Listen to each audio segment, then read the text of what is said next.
Saludos alumnos y alumnas de quinto grado, bienvenidos al desarrollo de la guía de aprendizaje de estudios sociales, la que corresponde a la fase 3, semana 16.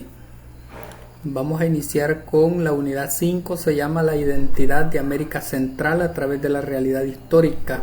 El contenido es hechos históricos en Centroamérica de 1841 a 1929. Vamos con la actividad de motivación.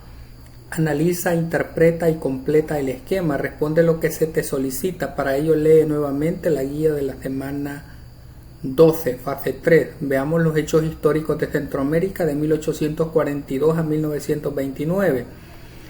Escribe si es un factor externo o uno interno lo que condicionó la actuación de los gobiernos de América Central entre 1941 y 1929.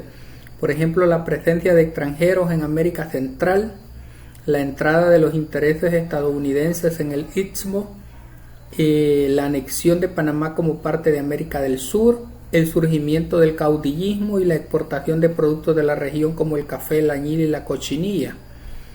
¿Qué debes saber? Lee la información que se presenta a continuación, puedes leerla varias veces hasta lograr comprenderla, luego copia las ideas más importantes en tu cuaderno. Sucesos históricos. Posterior a la firma del Acta de Independencia en 1821, en los países centroamericanos se destacan los intentos por mantenerse unidos, pero los intereses opuestos de diferentes grupos económicos y políticos llevan a la separación de las Provincias Unidas de Centroamérica. A partir de 1841 hasta los inicios del nuevo siglo, la historia del Istmo nos presenta muchos cambios en lo político, económico y social. Veamos en el aspecto político la intervención de Guatemala y Nicaragua en El Salvador y Honduras. Guatemala insiste en el principio de intervención, así Rafael Carrera impuso como gobernante de El Salvador al conservador Francisco Dueñas. El presidente guatemalteco Justo Rufino Barrios también impuso en El Salvador al liberal Rafael Saldívar y en Honduras a los presidentes Marco Aurelio Soto y a Luis Bográn. Por su parte, José Santos Zelaya, presidente de Nicaragua, intervino en los asuntos de Honduras y de El Salvador.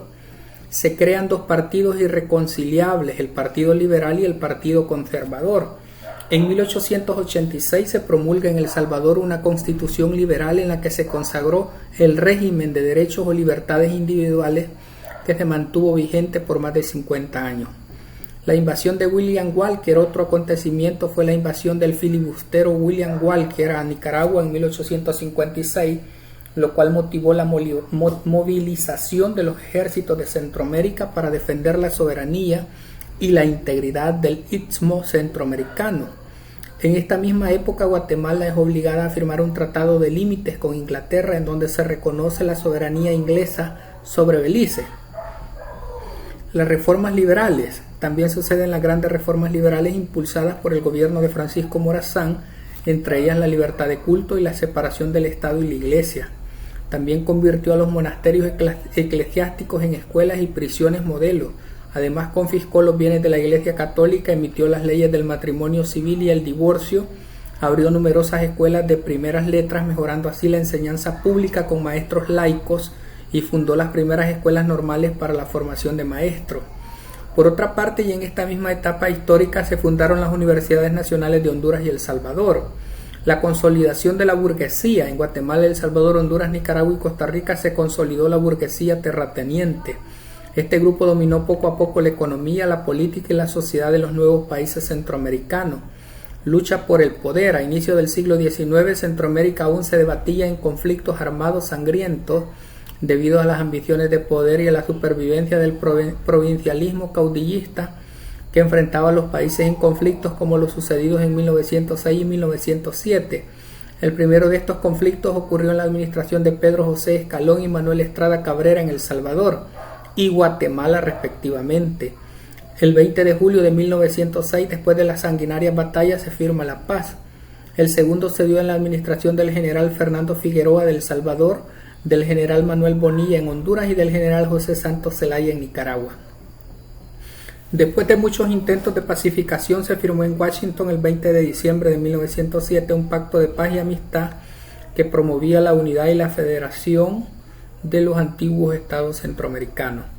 La creación de la Corte de Justicia Centroamericana. En esta fase histórica se creó la Corte de Justicia Centroamericana, la primera corte de carácter internacional permanente en el mundo, con sede en Cartago, Costa Rica, y se disolvió en 1917, no sin antes haber versado el Tratado Chamorro-Bryan, por medio del cual se autorizaba a los Estados Unidos de América a abrir un canal interoceánico en Nicaragua, remontando el río San Juan, y a establecer una base naval en el Golfo de Fonseca.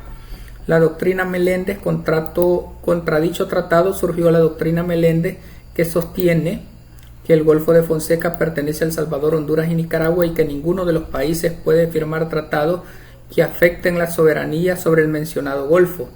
Así, en Nicaragua, Augusto César Sandino se levantó en armas en contra de las fuerzas estadounidenses de ocupación, que intervinieron militarmente con el pretexto de sofocar una rebelión en contra del gobierno de Adolfo Díaz. La crisis económica de 1929, para finalizar con esta serie de acontecimientos que impactaron la región de Centroamérica, en los Estados Unidos se dio la caída de la Bolsa de Valores, mejor conocida como la Gran Depresión. A partir de la caída de la Bolsa de Valores de Nueva York el martes 29 de octubre de 1929, rápidamente se extendió a casi todos los países del mundo. Los efectos en los países de la región fueron estancamiento económico y social y un reforzamiento del autoritarismo gubernamental. La primera víctima de esta crisis fue el café, el principal rubro en el que se basaba la economía centroamericana. Veamos algunos aspectos económicos y sociales. Dentro de los aspectos económicos tenemos: Guatemala instala redes telegráficas, El Salvador cultiva en forma intensiva el café e introduce mejoras al puerto de Acajutla. Honduras explota el oro y la plata. Nicaragua, explotación minera. Son metales preciosos que se encuentran en estado libre en la naturaleza, es decir, no se encuentran combinados con otros elementos compuestos. En joyería, los metales preciosos suelen ser platino, oro, plata, paladio y el rodio. Costa Rica construye las vías férreas. Panamá inaugura el ferrocarril en 1855. A finales del siglo XIX, Belice, al igual que Guatemala, Honduras, Nicaragua y Costa Rica, inician el cultivo del banano.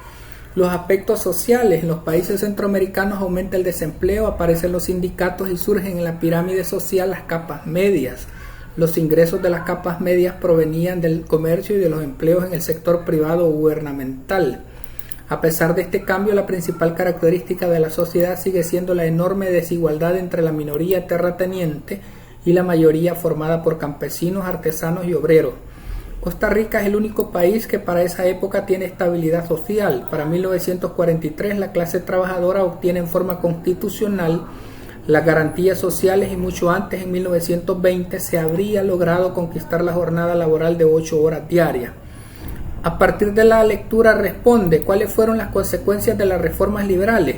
Los efectos en los países de la región fueron estancamiento económico y social junto a un reforzamiento del autoritarismo gubernamental. La primera víctima de esta crisis fue el café, el principal rubro en el que se basaba la economía centroamericana, que autorizaba en el Tratado Chamorro-Bryan. A cambio de concesiones políticas y territoriales del gobierno nicaragüense, Estados Unidos proporcionó una fuerza militar suficiente como para garantizar la estabilidad interna del país centroamericano. De esta manera, el país norteamericano creó de facto un protectorado en Nicaragua. ¿En qué consistió la doctrina Meléndez? Sostiene que el Golfo de Fonseca pertenece a El Salvador, Honduras y Nicaragua, y que ninguno de los países puede firmar tratados que afecten la soberanía sobre el mencionado Golfo. Luego viene la actividad 5, resuelve la siguiente sopa de letras, que la vamos a desarrollar acá. Resuelve la siguiente sopa de letras. Para ello debes tomar en cuenta toda la información y el conocimiento que has logrado construir en el desarrollo de esta guía. Miren, aquí tenemos Costa Rica, conservadores, liberales, líderes, elitismo, El Salvador, Nicaragua, carismáticos, que son parte de los palabras que tendríamos que haber encontrado en esta sopa de letras. Así es que de esta manera, alumnos y alumnas de quinto grado, estaríamos completando la guía de aprendizaje de estudios sociales, la que corresponde a la fase 3, semana 16. Ha sido un gusto, muchas gracias, bendiciones a todos y todas.